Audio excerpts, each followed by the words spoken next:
I'm going to just give you some. Good evening, everyone. Thank you for coming for the third evening of this year's Lenten Speaker Series. Our speaker this evening is a retired Augustan lawyer, Carlton Vaughn, who has spent many years studying the trials of Jesus Christ. This will be a two-part series. Tonight he will discuss the Jewish trial of Jesus Christ. Next week he will do the Roman trial of Jesus Christ. And with this, I welcome Carlton. It's all yours. Thank you, thank you. Here's some handouts that somebody kind of helped me pass out. A few of these around.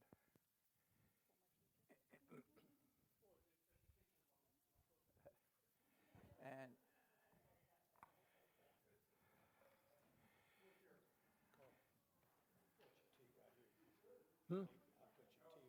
oh, yeah, I may need it. Yeah, if you can hand out a few over there. And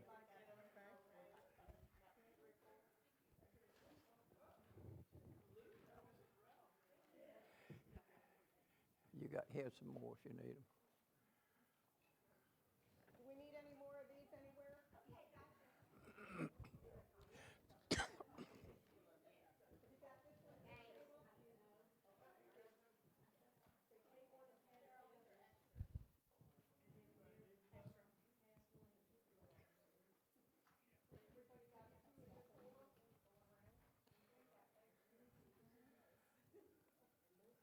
Yeah. The circle. Yeah, I'll put these back together.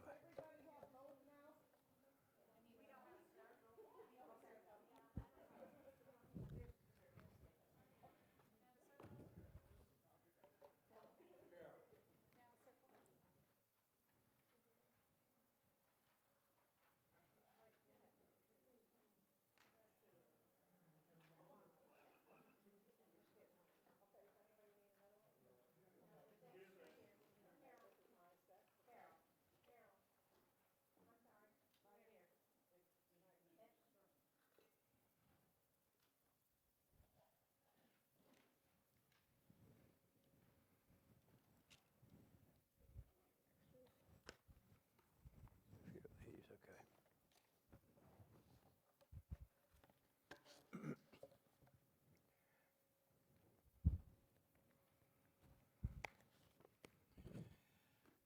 The obituary is just something you can read at your pleasure.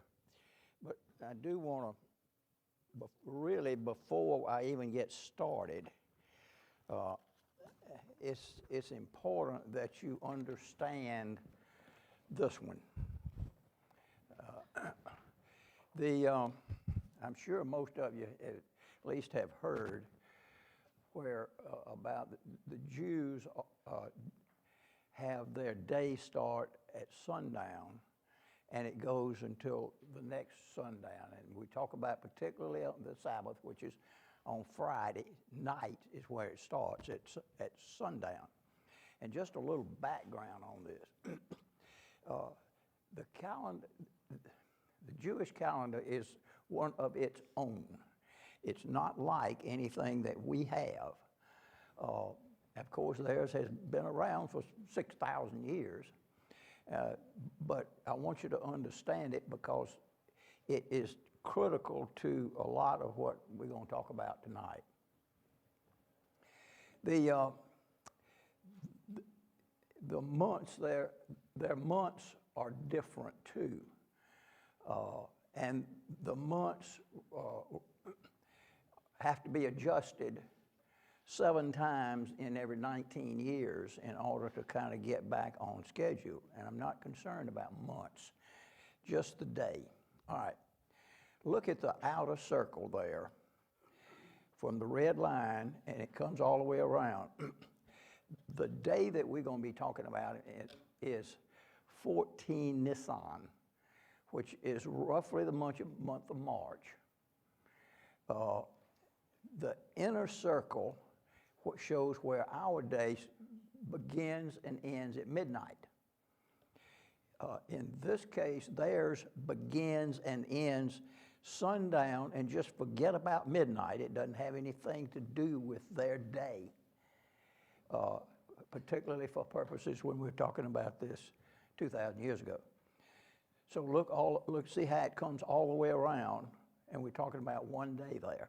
All right, before I get started, the other thing is, I want you to understand this talk is legal. It is not talking, I am not going to talk about religion. I am not talking about this from a religious standpoint at all. Yes, it's going to get mentioned, but it is strictly the legal aspects of what happened in that period of time. There were many, many trials in history that have been very significant. And we think in terms of the trial of Socrates, and as Mary, Queen of Scots, some of these trials like that were very significant at their time. But this trial, too, was one of the major trials in history that has impacted history, just like some of these other many trials have. You've got the general order of events there, and so let's talk about the record of fact. The Gospels are really the only source of information. There are references in some of the other historians, Josephus, Tacitus, Tacitus. There are a number of other people who have noted the fact of this. So, and it even shows up in some of the Roman history that it actually, we know it occurred, but there's not really a record of facts. So, where do you look for the facts? And we've got to establish what the facts were. So the Gospels is really the main place that we have to go look for that. But first you've got to determine that the Gospels were written basically concurrently with this. There wasn't but about 30 years to 50 years at the most from the time that this event occurred till the time that it was recorded by the various, particularly Matthew, Luke, and Mark, and even John too. But looking at what the facts are, as you read the Gospels, it is definitely hearsay. So if you would try to introduce this in a court, it's hearsay. So how can you account for it? How can you get it into evidence? Well, there's a well-established rule called the ancient document exception to the hearsay rule. Well, that basically says that a document that is apparently ancient, and you can show that it was copying was a fact, that it was always carefully, and that the manuscripts were followed along, and they were always the same, that the documents were kept in a repository. The church kept them, and you can go back and compare what we have now with documents way back. There's no evidence of forgery. Well, then they are presumed genuine, and the burden of proof is on the opponent to try to show that they were not accurate. All right. So then you've got the credibility of the witnesses. Were these people creditable witnesses that are testifying here through what they wrote? And again, the burden of proof is to impeach. The burden of proof is on the opponent to impeach him. Well, the credibility depends on honesty. Well, while these are personal sincerity, did they intend to tell the truth? Were these people of good character, a good moral character? Well, would good men or bad men paint a picture of the perfect man? Did they have any expectation of reward for what they wrote there? Well, if they were looking for an earthly reward, they knew they were being faced with a lot of strong opposition at the time. Where were they looking for a heavenly reward? Well, there would be no heavenly reward for earthly lies. So you can see logically that what they would be writing would be truth. What was their abilities? Well, they've got their natural abilities for their powers of observation. They were Hebrews who wrote many times in Hebrew, but much of it was in Greek. A lot of the Bible was written in Greek. The occupations, Matthew was a tax collector, Luke was a physician. The language of it, if you read the Gospels, which I'm sure y'all have all read the Gospels that we sent out that information for you to read, and that the language is dignified and candid. It's not fanatical. So did they have an opportunity to observe? Well, Matthew was one of the 12. He was certainly there. Mark wrote what Peter dictated to him. Luke saw much of it and got the rest from eyewitnesses. And John, of course, was one of the 12. Well, what about the number and the consistency of their testimony? Again, it was written only 30 to 50 years after the events. They were written from different times and places. The discrepancies are minimal. They just reflect seeing things from a different perspective. And they look at how the things are corroborated between the Gospels and among them. There's just what you call ordinary corroboration. There were 2 or more of them would be saying the same thing.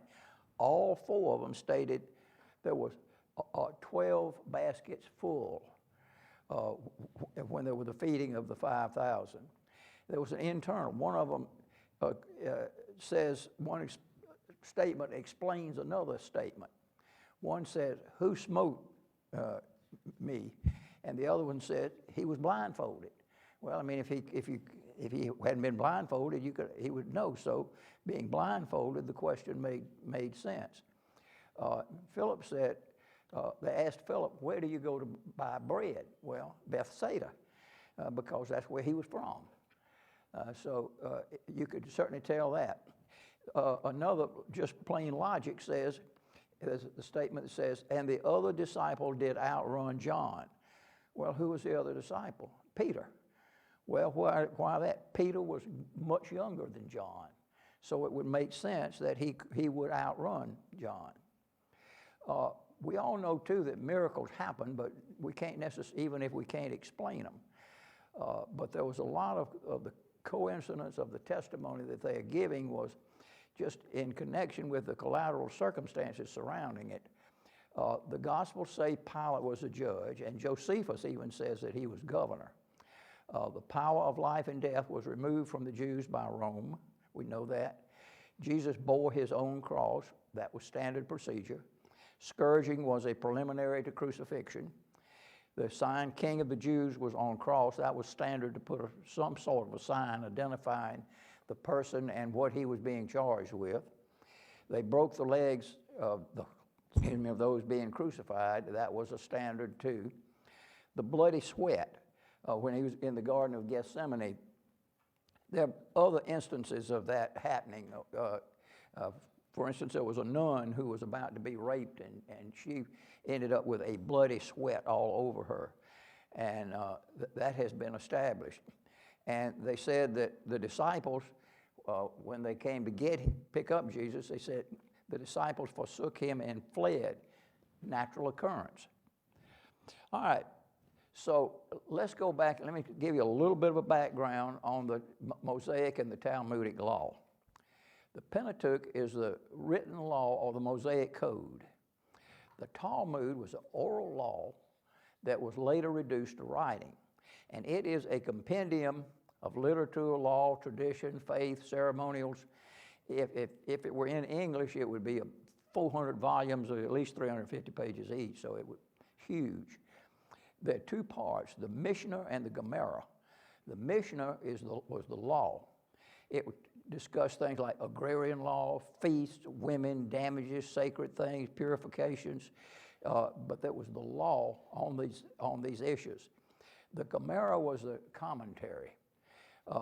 Now, there were two recensions of it, the Jerusalem and the Babylonian. They were both similar, except that the Jerusalem one, put together about 390 A.D., was more simple and brief and very pointed, whereas the Babylonian was very subtle, abstruse, and prolific, very wordy. It was about 4 times the size of the Jerusalem one. All right, let's talk about the courts, Hebrew courts and judges. You had the lower tribunals. First thing is, there was no court of one, because there is no judge but one, the one, God. So they had a court of 3, and these were usually selected by the litigants, and a majority decided the issue. They had jurisdiction over civil matters of small importance and petty criminal offenses. Then you had an appeal from there could go to a minor Sanhedrin. You had local Sanhedrins where any families that had a town of at least 120 families could have one. And each minor Sanhedrin had to have the same qualifications as the great Sanhedrin to be on it, but it had only 23 members. And their jurisdiction was very broad. It was civil. They had tax boards. They distributed the public charity. They were in charge of the schools. They had handled the standards for the weights and measures. They were in charge of maintaining the defense walls and the public highways. And the criminal, they had jurisdiction over capital punishment and imprisonment, and we're going to talk about that in a minute too, and then internment in a city of refuge. And in appeals was from an inferior minor Sanhedrin to a higher one, and they would accept appeals from a court of 3. And there were 2 in Jerusalem, 2 minor Sanhedrins in Jerusalem. And they were ranked. One was higher than the other. Now, the great Sanhedrin sat at Jerusalem. There were 71 members, and its powers were limitless pretty much. It has legislative, executive, and judicial. They cover the whole 9 yards.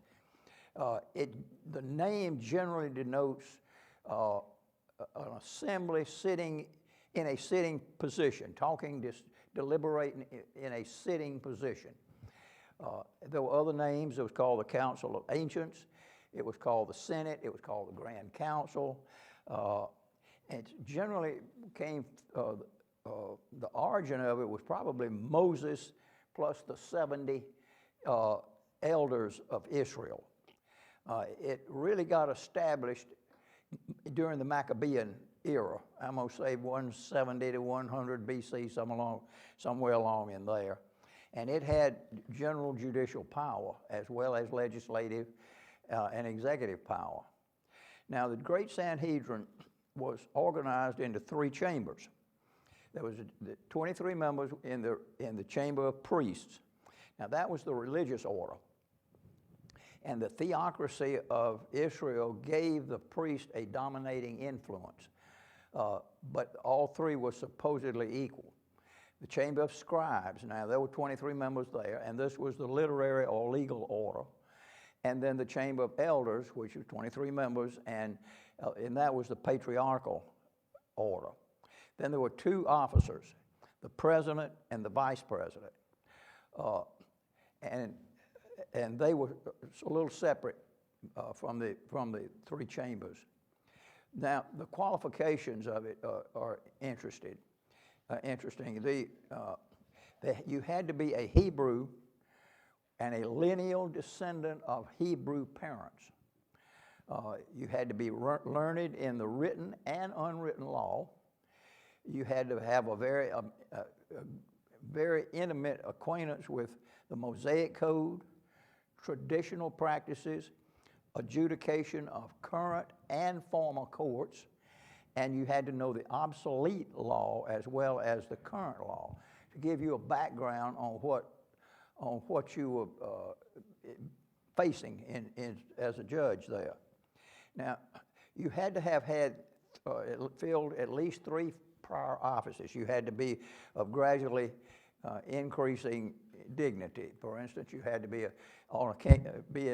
some point on a court of 3, and then on one of the minor Sanhedrins, and then on the more advanced Sanhedrin before you could then be appointed to the great Sanhedrin. You had to be, I call it proficient in astronomy, chemistry, physiology, and medicine, the arts of the necromancer, funeral director type thing. You had to be an accomplished linguist.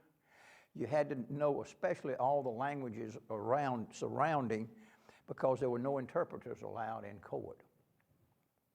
You had to be modest, popular, of good appearance, not a haughty person,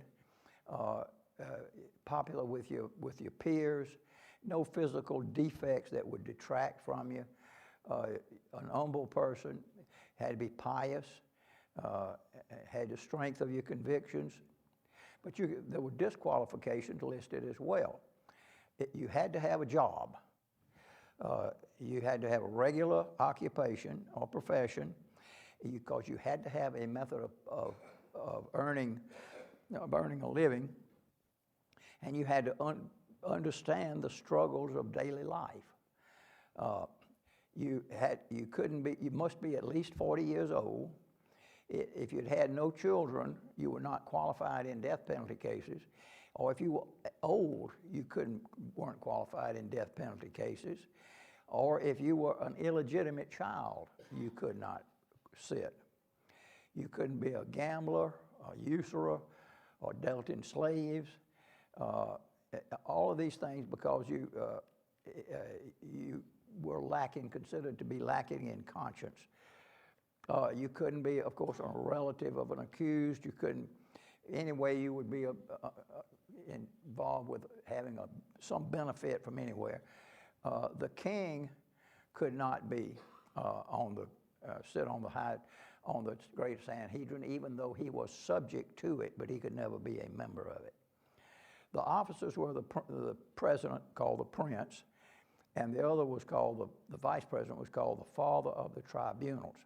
Now, there were 3 scribes, one on the right to record the votes for an acquittal and state the reasons that were given. One on the left recorded the votes for conviction and the reasons for the conviction. And then the one in the center recorded both to make sure that it acted as a double check. There was one called the shoterim, who was just the one in charge of seeing that the orders of the court were taken care of and do other miscellaneous work. There was no prosecutors, no grand jury, no advocates. Originally, the officers of the court were not compensated. That's why they had to have a job, so that they could support themselves. But sometimes if they had extra things to do, they did get some compensation for it. And any of the lesser officers were generally paid. The court, originally there were no sessions of the court, but then they decided that wasn't fair to people coming in and wanting to bring something to the court. So they set up Monday and Thursday as the days which the court met. It met after morning sacrifice, but before evening sacrifice. In a civil case, everything had to be done during legal hours, but it could continue into the night. Criminal case could only take place during legal hours. Again, there was a quorum of 23, full powers, and there was no appeal from it. There is a question of whether or not the court even existed at this particular time, at the time we're talking about here. Professor Wise said that it was dissolved in AD 30 by Herod, that he had killed all the members. Edesheim, again, professor, said it did exist. It had not been dissolved, but it had no real power. It was very limited in what it could do, except limited administration of justice in some religious matters. It was a big show with no real power. Professor Deutsch said it did exist. It had not been dissolved by Herod, because even though some had said Herod had killed all the members, well, he wouldn't really want to do that because it left too much for him to try to take care of at one time. So it was just illogical that he did that. Salvador says that it did exist, and it was called the Senate, or it was sometimes referred to as the elders, chief priests, and scribes. The Roman position on it, excuse me, we'll talk more about that next week, but was to keep local law in effect, and particularly to leave religion alone. And again, we'll talk more about the effect of that next week. But from a practical standpoint, Rome wanted to leave things alone so that they didn't have to mess with it if they could get by with it, particularly in connection with the Jews. The jurisdiction of the court were Judea proper. Galilee was not in it, in the area that this court had jurisdiction over. But of course, when Jesus was in Judea, he was subject to the court. The capital offenses, when Roman conquest and the authority of Rome took over Judea and this whole area, the local courts could try a case, and if it acquitted, then it was over and Rome didn't involve. But if it was a conviction, Rome reviewed the case and could either affirm it or overrule it, whether it was religious or whatever case. It was particularly if it was a capital case for any reason. And only Rome could carry out the death sentence. The particular offenses here was sedition, destroy the temple and I will rebuild it in 3 days. That was brought up. Blasphemy. Are you the Christ, the Son of God? And both of these are religious, of a religious nature. Let's talk about a little bit about crimes and punishment, how the Hebrews would have carried out these things. And the classifications of the crimes are based on how the capital punishment was carried out. For instance, beheading was the method of execution for murder, and a couple of other things. Strangling was for adultery, kidnapping, false prophecy, bruising a parent,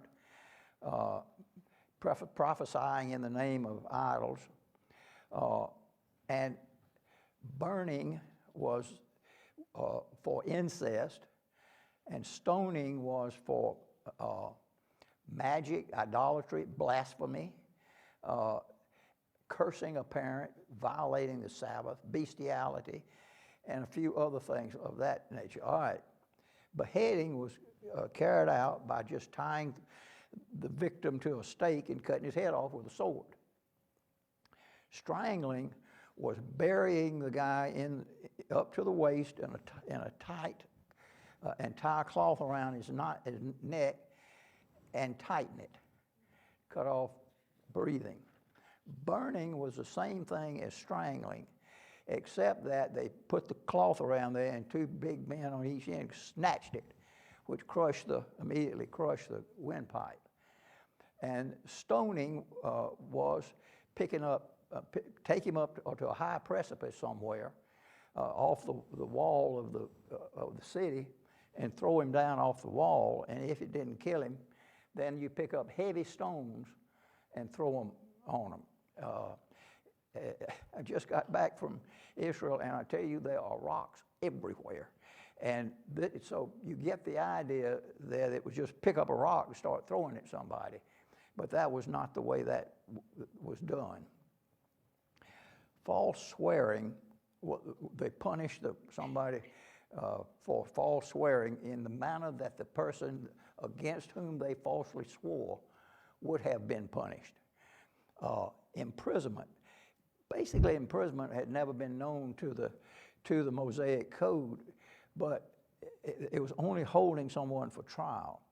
But in case of homicides where there could be no death sentence because there was a procedural error, they could imprison someone. Somebody procured murder or an accessory to it, and to murder where you could not actually determine who did the killing. Then there was incorrigible offenders could be sentenced to imprisonment. Flagellations, there were some 50 to 200 different offenses, and it could be up to 40 stripes, and it was done in presence of the judges.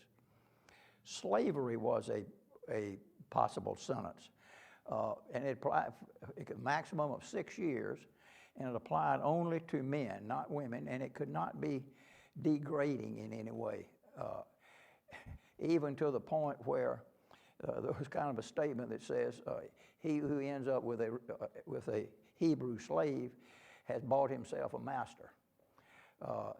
You had to treat them so nicely. In the cases of accidental homicide, there was what you call internment in a city of refuge. There were 3 cities on each side of the Jordan, and what that amounted to is the court sentenced somebody to one of these 3 cities so that the family could not go avenge the murder, or the accidental death, and try to get to the person. In other words, they were protected. Now, before somebody was executed, this is kind of what happened. There's what they call the death march. Immediately following trial, somewhere before sunset, they led the guy off with a flag and a herald saying, we're announcing that this person has been convicted of such and such a crime. He's been sentenced to death, and we want anybody who may have any additional information to please come forward. And if somebody came forward, they would go back and retry the case again, and with additional information to see if they could, and to make sure that they were being correct in it. And that could happen up to 5 times. Now, before they executed somebody, they gave him what they call the death draft, was either vinegar or wine with frankincense and myrrh in it, and he was usually drunk as a monkey. He had no clue as to what they were fixing to do to him by the time they were fixing to execute him. Just total stupefaction. After execution, there was usually burial in a special cemetery. Immediate burial until the body decayed, and then it could be moved to a family plot. And if it was idolatry or blasphemy, the body was hung on a tree until dark. Now, this is where you hear of hanging on a tree, and that was not what we're talking about next week about crucifixion. Friends generally and relatives made calls on the judges to say they are not harboring any hard feelings against the judges, and trying to show that we realize that it was a just trial. Now let's talk about some of the application of the law to the facts. The arrest of Jesus was on 14 Nisan. That's April the 6th, AD 30. Now, of course, there's some issues about exactly what year it was, but this one, Jesus was about 33 years old. And it was the time of the Paschal feast, Passover. This was on a Thursday night. They came with lanterns and torches about midnight. Now, the law says there can be no criminal proceedings at night. The arrest is part of the proceedings, and that was to make sure it's not at night, because they want to give everybody a chance to speak in favor of the accused. They had plenty of time to bring charges or to arrest him during the daylight, but chose not to. Judas was the betrayer. Well, under modern law, testimony of an accomplice must be corroborated. Yes, we can use testimony of an accomplice, but you've got to corroborate it. In Hebrew, accomplice evidence was not acceptable.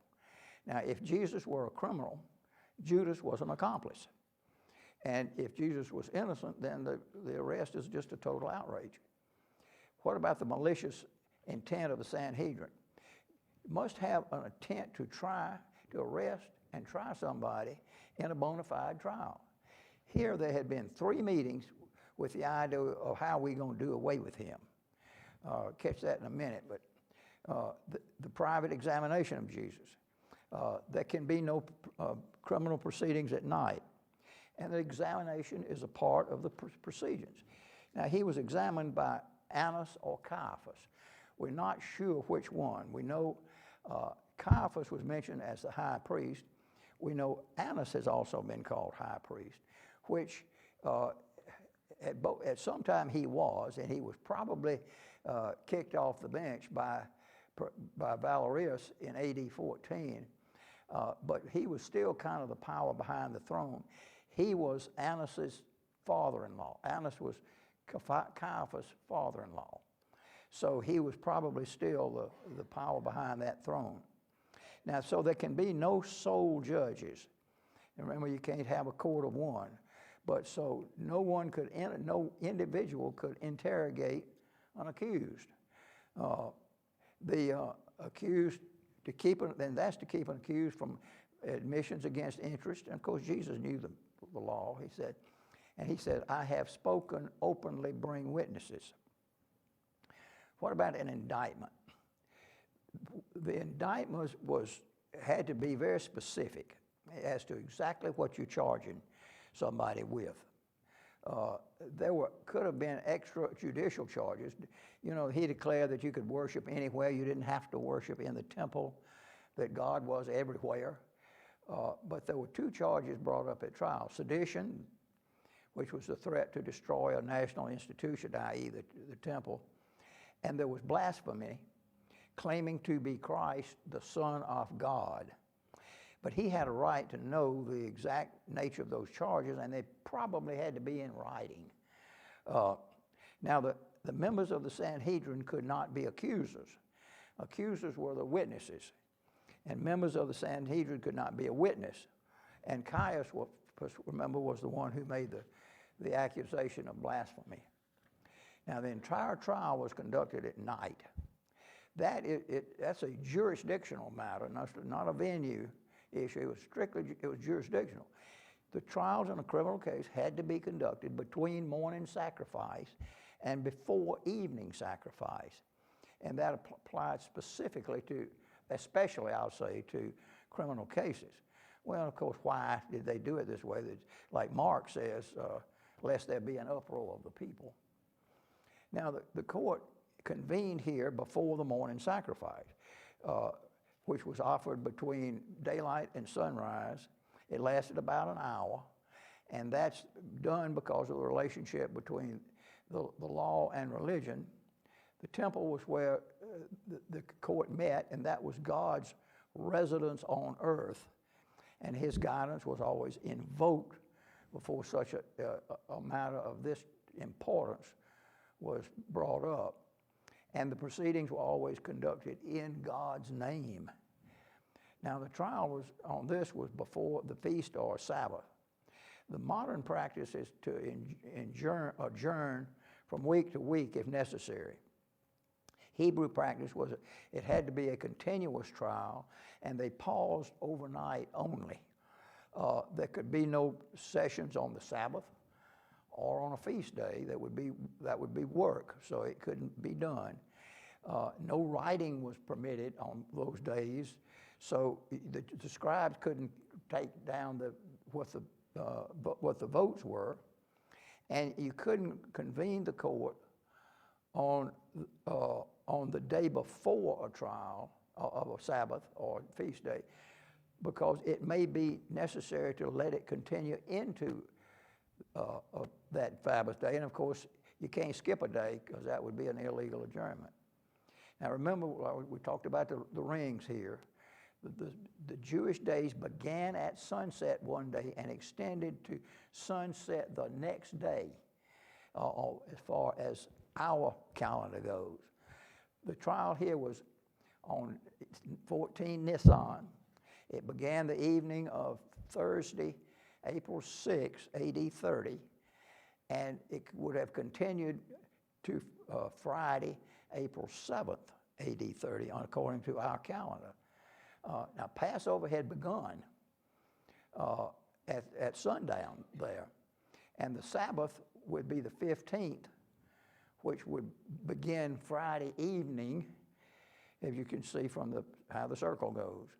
So it would have been either on a feast day or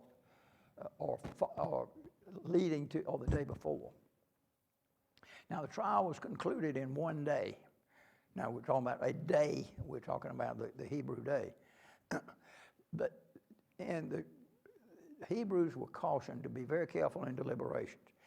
A man's life belongs to God, and God only can, according to God's law, only can it be disposed of.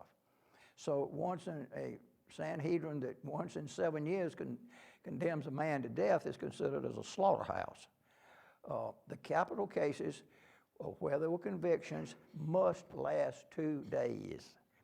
The judges go home, fast, meditate, visit with each other, pray, abstain from heavy food or wine, return to the judgment hall the next day, and retry the case and review the case in full. At the second day, only after that pause there, could there be a capital sentence. Now this one, the first trial was about 2 a.m., according to our time, and the second trial was about daybreak, about 4 hours later, but it was all within one Jewish day.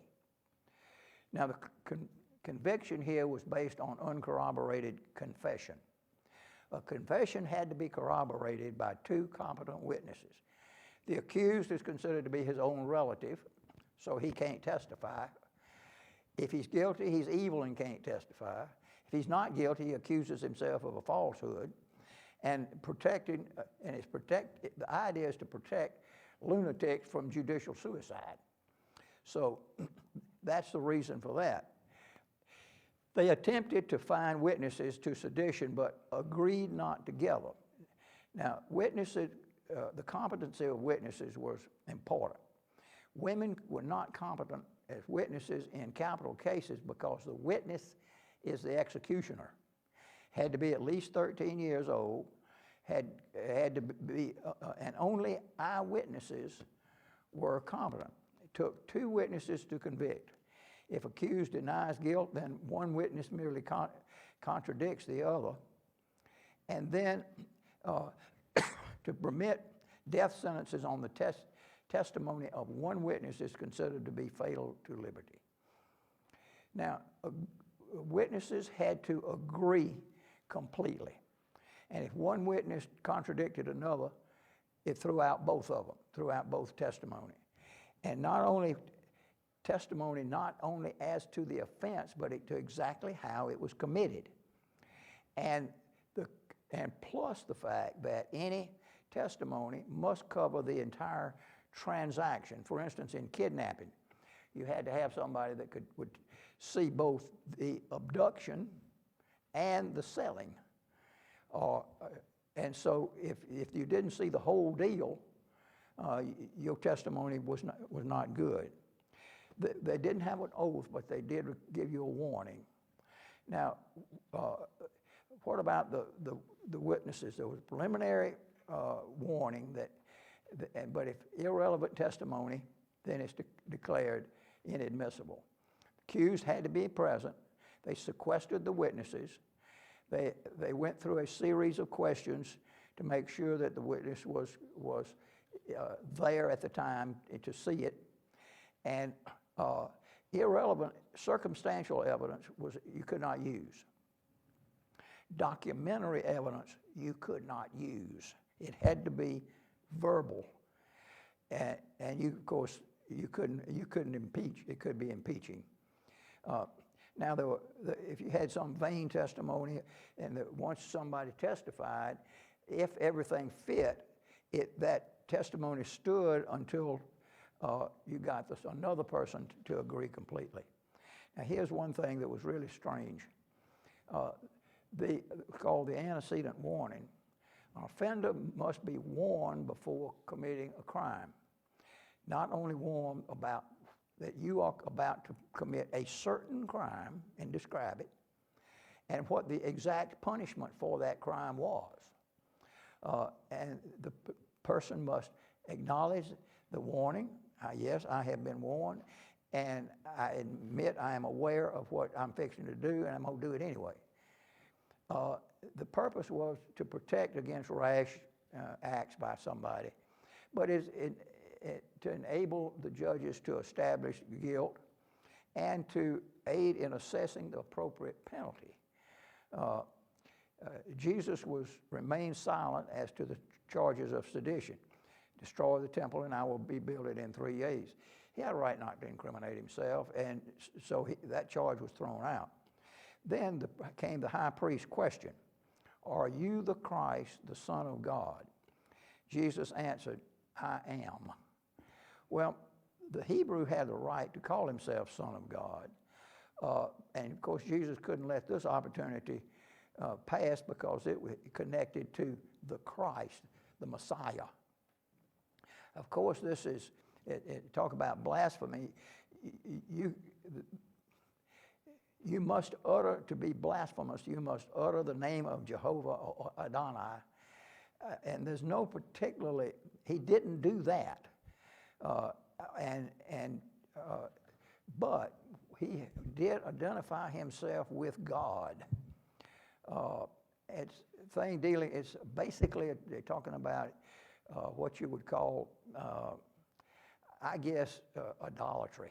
If he's doing that, it's kind of similar to treason, because God was the Almighty, the ruler of everything. And if you claim that you are equal to him, then what was Jesus' intent here? I mean, we just have to, that's something certainly to think about. I guess he'd gotten to the point where he either had to say, yes, it is, yes, I am, or not answer. Now, there were plenty of non-judicial charges that could have been brought up.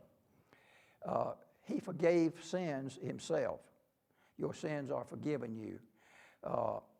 And he said, I and my Father are one.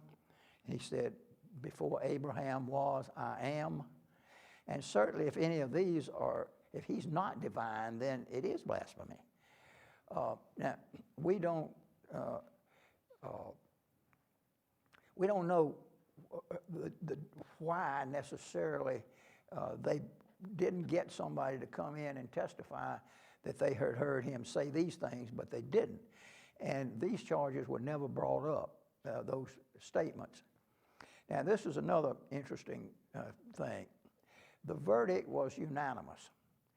A conviction required a majority of at least 2. An acquittal, 1 or less, not a majority, but a unanimous vote of guilt was considered to be an acquittal. And the reason for it was seems to be no element of mercy anywhere, and it's to prevent mob violence. In this case, were all 71 present. The unanimity rule applied to a quorum, and Mark said, and Matthew both say, all the council was present. Well, who was all? I mean, we don't know if Joseph of Arimathea and Nicodemus were members. We know that, but we don't know whether they were there or not. There's nothing ever said one way or another. If they were there, did they vote against Jesus?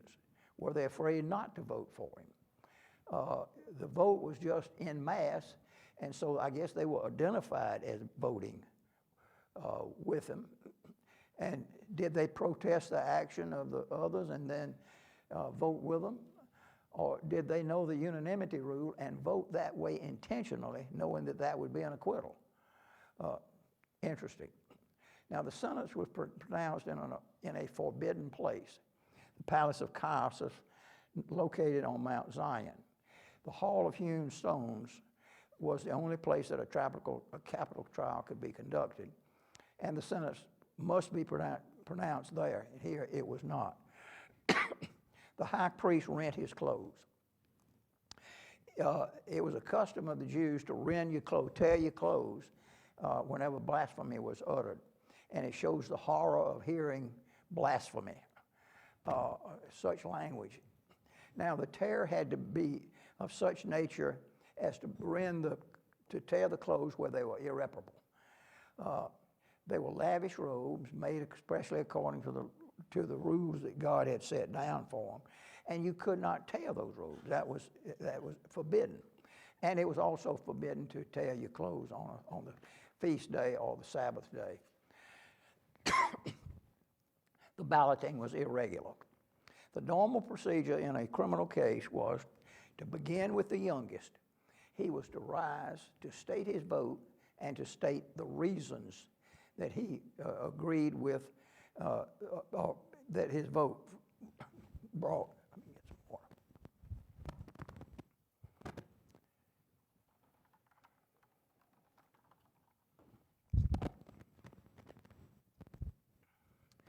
Then, that would be the youngest. Then the vote went around the table, and the next youngest stood up and recorded and made his vote. And each vote was recorded by the scribes, the one who voted. One scribe recorded the votes for conviction, one scribe for acquittal, and then the one in the middle recorded both votes and the reasons. And the next day, they came around and voted again.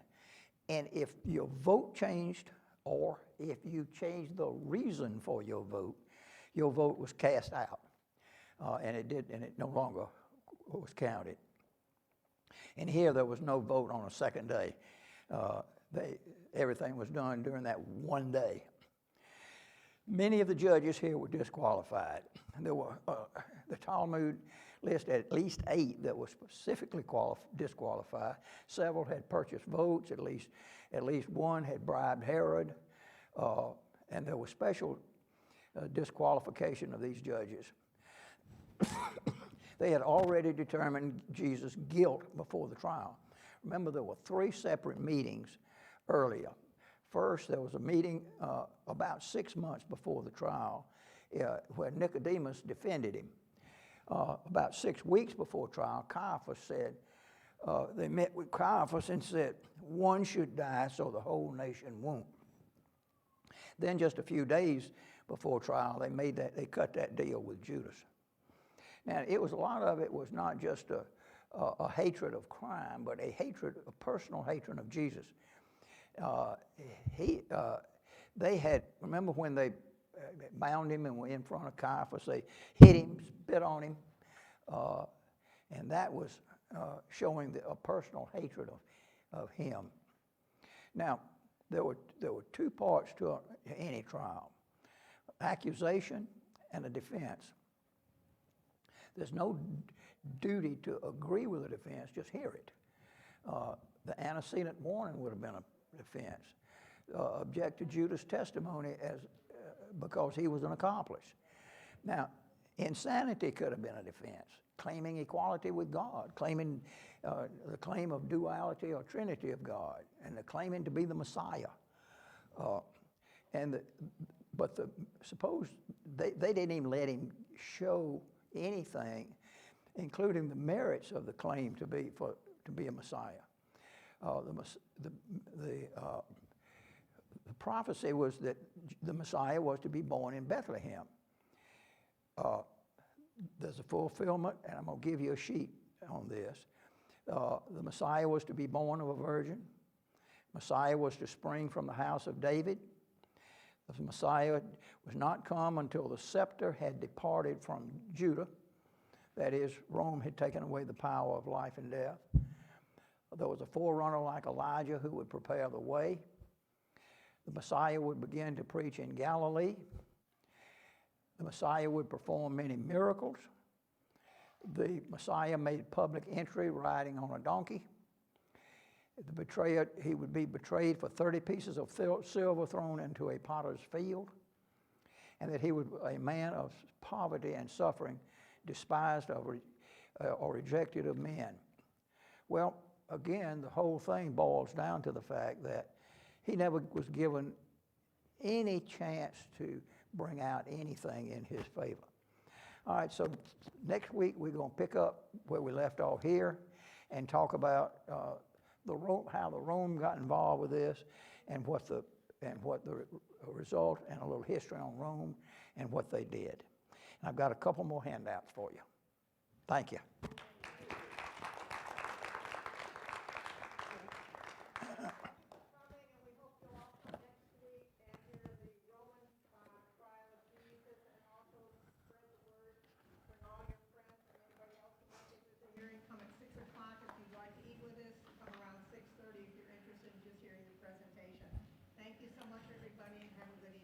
Okay.